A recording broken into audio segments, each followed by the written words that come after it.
श्रीगणेशाय नमः। श्रीसरस्वत्यै नमः। श्रीपादवल्लभ श्रीमन्नरसिंहसरस्वती श्रीगुरुदत्तात्रेयाय नमः।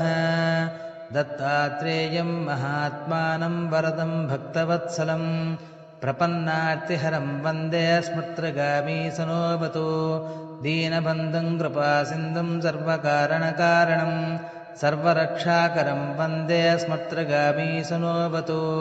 शरणागतदीनार्तपरित्राणपरायणं नारायणं विभुं वन्दे स्मृत्रगामी सनोऽवतु।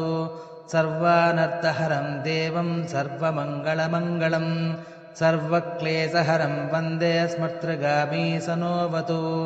ब्रह्मण्यं धर्मतत्त्वज्ञं भक्तकीर्तिविवर्धनं भक्ताभीष्टप्रदं वन्दे स्मृत्रगामी सनोऽवतु। शोषणं